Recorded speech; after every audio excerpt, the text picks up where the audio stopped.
Ladies and gentlemen, every day you wake up, you are faced with a decision.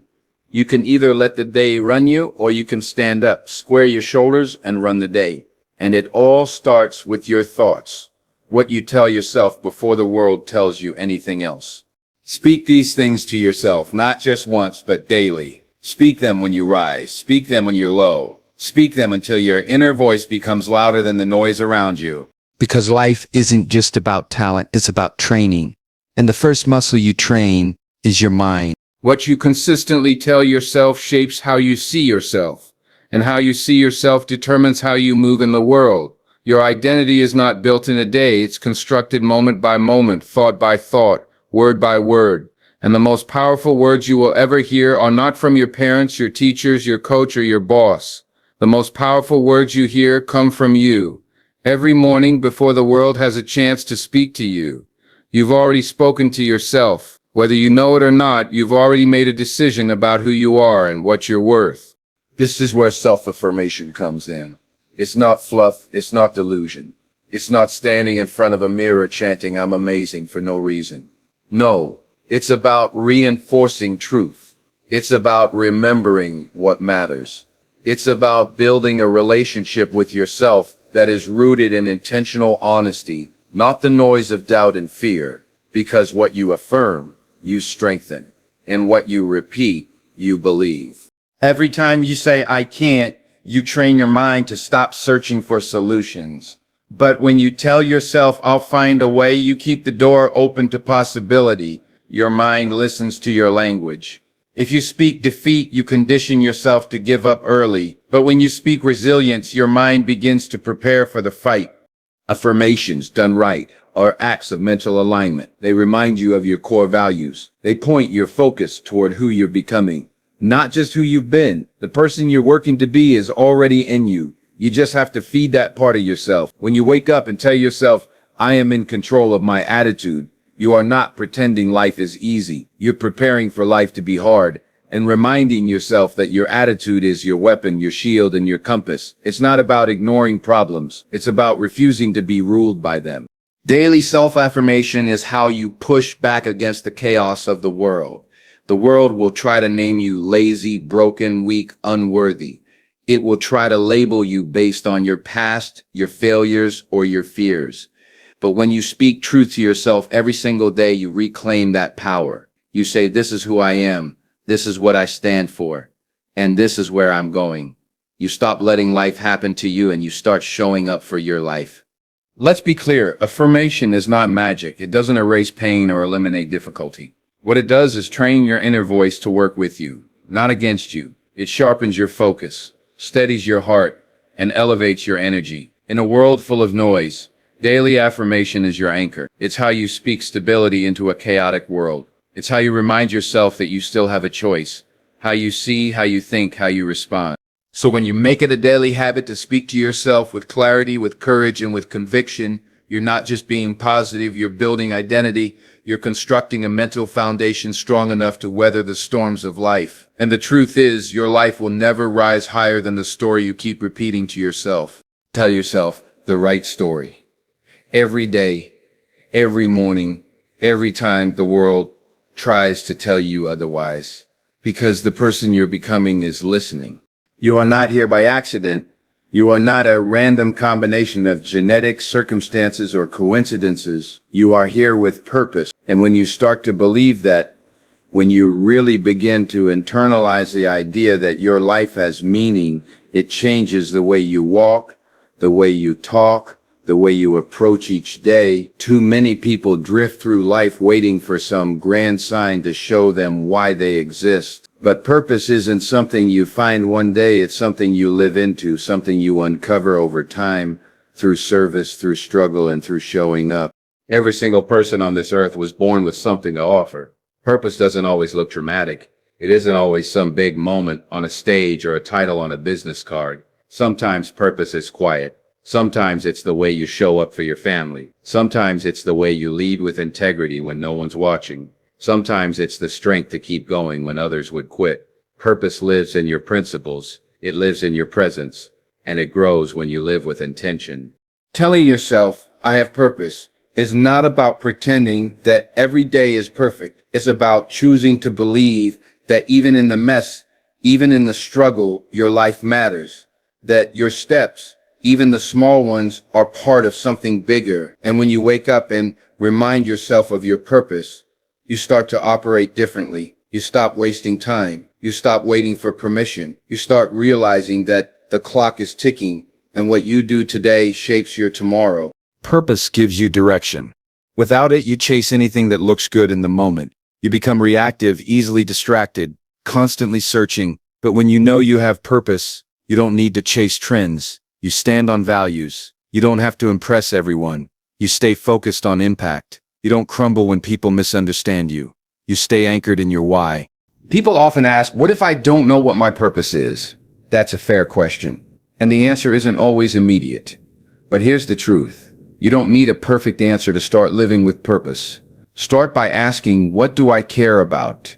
Who can I help? What problems stir my soul?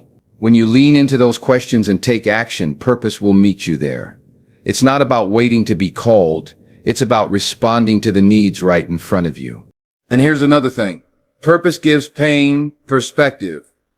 When life knocks you down, when everything feels heavy, when you question why things are so hard, purpose reminds you that you're not suffering without meaning. You're not enduring just to survive, you're building something. You're growing into someone.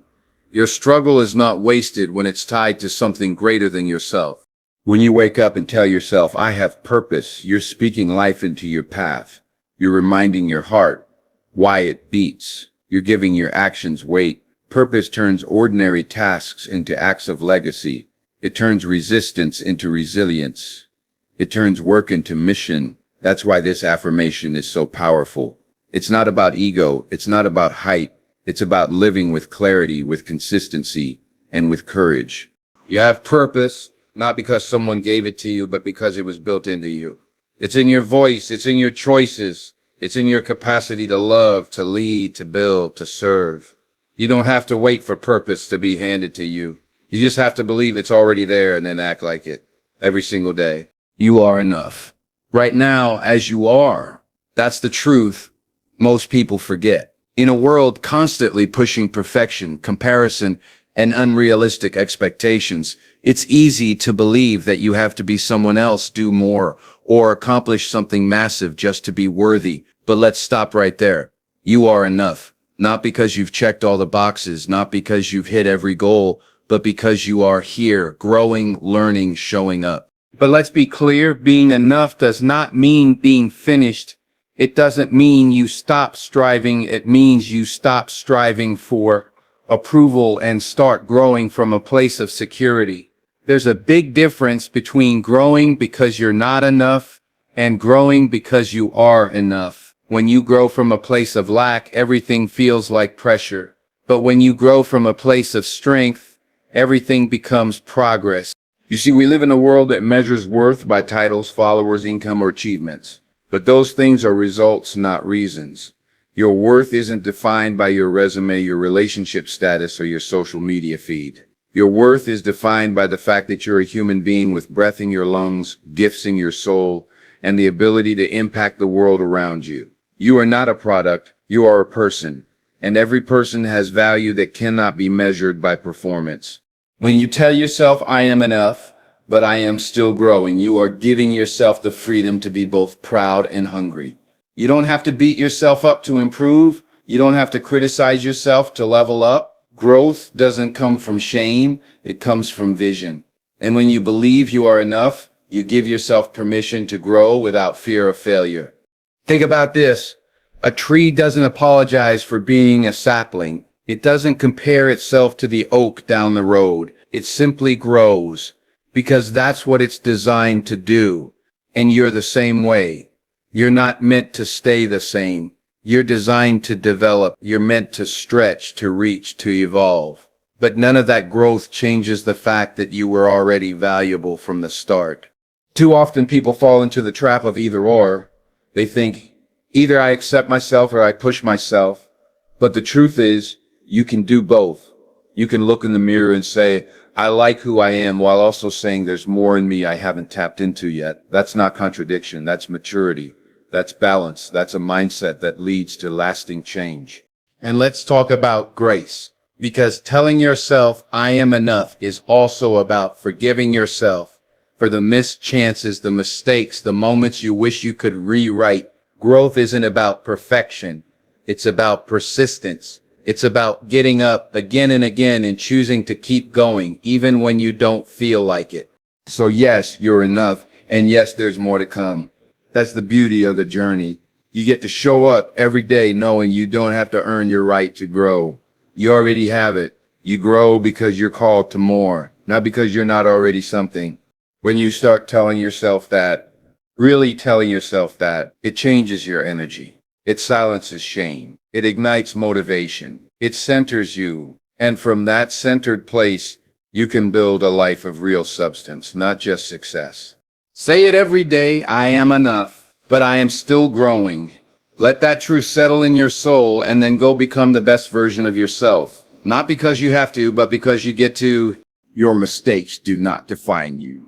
That simple statement can feel hard to believe when you're living in the aftermath of failure, regret, or embarrassment, but it's a truth you need to hold on to, especially when life tries to convince you that your worst moments are the full story.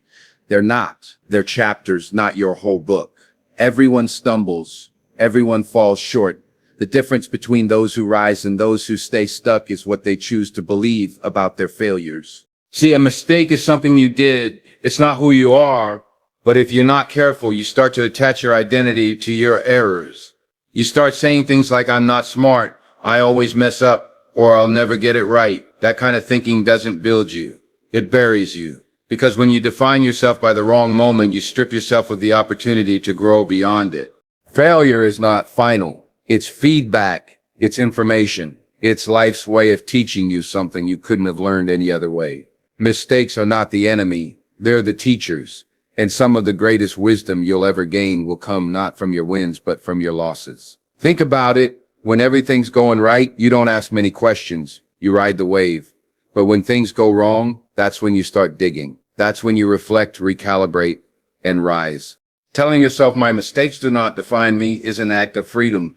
It's how you break the chain of self-condemnation and open the door to self-correction. You're not denying the mistake. You're refusing to let it become your identity. You're saying, yes, I did that. Yes, I messed up, but that's not the end of my story. It's about owning the moment without surrendering your worth. Let's be honest. We live in a world that loves to label people. You mess up once and suddenly you're branded. You become the one who failed, the one who quit, the one who got it wrong. But just because the world tries to reduce you to your worst moment doesn't mean you have to accept that label. You can redefine yourself at any moment, and that process begins the day you decide to speak grace over your life. Every successful person you admire has failed, probably more times than you even know. They didn't get where they are by avoiding mistakes. They got there by learning from them, growing through them, and refusing to be defined by them. That's the mindset you need. Not perfection, but persistence. Not flawless execution, but fearless ownership. When you wake up each day and remind yourself, my mistakes do not define me. You're choosing progress over shame. You're saying, I'm still in the game. I'm still building. I'm still learning. And that kind of mindset creates emotional resilience. It gives you the strength to keep showing up, to keep trying, to keep believing in your ability to do better next time. Remember this, growth doesn't mean you'll never fall. It means you stop letting the fall convince you that you can't rise. Mistakes are part of the journey. But they are not the destination. They don't cancel your calling. They don't eliminate your value. They don't remove your right to dream again. So walk with your head up, carry your lessons, leave the shame, and every time doubt creeps in, speak the truth out loud. My mistakes do not define me. They shape me, they teach me, but they do not own me. And because of that, I can keep moving forward with purpose, with grace, and with strength. Discipline is painful, but regret is far worse. That's the trade-off life will always ask you to make. One hurts in the moment. The other haunts you long after the moment is gone. When you tell yourself every day, I choose discipline over regret, you're not just repeating a motivational phrase. You're setting the tone for how you will live your life. You're declaring that short-term discomfort is worth enduring for long-term fulfillment. Discipline is doing what you said you'd do, even after the feeling that motivated you has faded. It's waking up early when your body wants 5 more minutes. It's putting in the work when no one's clapping. It's saying no to what's easy, so you can say yes to what's essential. And it's not glamorous, it's not loud.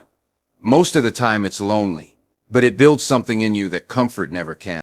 We live in a world addicted to convenience, fast results, instant gratification, shortcuts to success. But the truth is, anything worth having demands consistency. Success doesn't respond to emotion, it responds to execution, and execution requires discipline. Talent might open the door, but discipline is what keeps you in the room. It's the difference between potential and progress, between dreaming and doing. Now here's the hard part. Discipline will not always give you immediate results. Sometimes you'll be putting in the work day after day and nothing will seem to change. That's when people quit, but not you. Not if you've trained your mind to value long-term vision over short-term pleasure. Discipline is about faith in the process. It's about trusting that every small step is stacking towards something greater, even if you can't see it yet. On the other side of that mindset is regret. And regret isn't loud either, it's quiet. It shows up in the still moments when you realize you settled. It whispers in your ear when the opportunity has passed and you know you didn't give your best. Regret isn't just about failure. It's about knowing you could have, should have, but didn't. It's about seeing someone else live a life you were capable of living and realizing the only thing that stopped you was your refusal to stay disciplined. Discipline, unlike regret, gives back. It rewards you in ways you never expect. It sharpens your mind. It strengthens your character. It earns your respect, especially the kind that matters most, self-respect. When you keep your word to yourself, you build confidence. You start to trust yourself. And when you trust yourself, you become unstoppable. Because now you don't need perfect conditions or applause. You've got internal alignment. You're not driven by mood. You're driven by mission. Discipline also teaches you control. And control, especially over your habits and your emotions, is a superpower. When life gets chaotic, disciplined people don't panic. They pivot. When distractions come knocking, disciplined people don't get derailed. They stay locked in. That doesn't mean they don't struggle. It means they've trained themselves to rise above it. When you tell yourself every day I choose discipline over regret, you're choosing a higher path, a harder one, yes, but a path that leads to growth, pride, and peace. Because even when you fall short, even when it's tough, you'll know deep down that you gave everything you had. That kind of peace is priceless. So start today. Not when you feel like it, not when it's easy. Now, because every time you choose discipline, you are protecting your future self from regret. And that version of you, the one who stayed consistent, stayed focused, stayed committed, that version is waiting to thank you. Gratitude is a mindset, not a mood. It's not something you feel only when things go your way. It's something you choose to practice, especially when they don't. When you wake up every morning and tell yourself, I will focus on what I have, not what I lack, you're making a conscious decision to shift your attention from scarcity to sufficiency. That decision shapes your day. It shapes your attitude. It shapes how you respond to life. You see, the human brain is wired to spot problems. It's part of survival. We're naturally inclined to see what's missing, what's wrong, or what's dangerous. And while that instinct can protect us, it can also poison our perspective if we don't train it. Gratitude is how you train your mind to look for the good. It's how you remind yourself that blessings don't have to be big to be powerful. They just have to be noticed. The truth is, no matter how hard life gets, there's always something to be grateful for. It might be your health. It might be a roof over your head. It might be a lesson you learned the hard way. Gratitude isn't about ignoring your struggles. It's about refusing to let them blind you to everything that's still good. Because the moment you forget what you have, you start living like you have nothing. And that's a mindset that breeds bitterness, envy, and discontent. Focusing on what you lack will always leave you feeling empty. It doesn't matter how much you achieve, how much money you make, or how far you go. If you're always chasing what's next without appreciating what's now, you'll never feel fulfilled. But when you start to appreciate the small things, the breath in your lungs, the people in your corner, the opportunities still in front of you, you unlock a kind of peace that can't be shaken by circumstance. Gratitude also changes how you treat people. When you're focused on what you have, you become more generous. You stop competing and start connecting. You stop comparing and start encouraging. That kind of energy is contagious. It lifts rooms. It strengthens relationships. It builds communities. And it starts with a simple habit, choosing to see the good. Now, don't mistake gratitude for complacency. Being grateful doesn't mean you stop striving. It means you strive from a place of wholeness, not hunger. You can be content and still hungry for growth. You can appreciate what you have and still pursue what's possible. In fact, gratitude fuels ambition. It gives you the energy to work, not because you're lacking, but because you're thankful for the chance to improve. When you start your day focusing on what you have, you anchor yourself. You create a solid foundation that makes you more resilient to stress, more focused under pressure, and more joyful in the present. Gratitude doesn't remove challenges, but it does remove the illusion that your life has no value until those challenges are gone. Gratitude says, even now, I still have something to be thankful for. So remind yourself daily, I will focus on what I have, not what I lack. Say it when life is good. Say it when life is hard. Say it when nothing makes sense. And the more you say it, the more your heart begins to believe it. Because gratitude isn't about having more, it's about seeing more. And once you learn to see clearly, you'll realize that you've had more than enough all along to begin building a life of purpose, peace, and strength.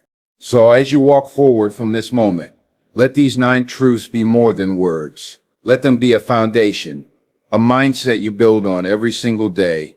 Remind yourself that your mind is your power, that your life carries purpose, and that who you are right now is enough. Even as you grow, understand that mistakes do not define you. They refine you. Choose discipline over regret. Every time, focus on what you have, not what you lack. And don't forget to believe, to stay grateful, to rise again when life knocks you down. This isn't just motivation, it's direction. It's a call to wake up every morning and speak life into your own soul. Because the way you talk to yourself determines the way you live. And if you can train your thoughts, you can transform your life. Speak these truths until they become your standard, until doubt has no room to stay, until your actions reflect your belief. The world may not always tell you these things, but you can tell them to yourself every single day. And when you do, you won't just live, you'll lead, grow, and leave a legacy worth remembering.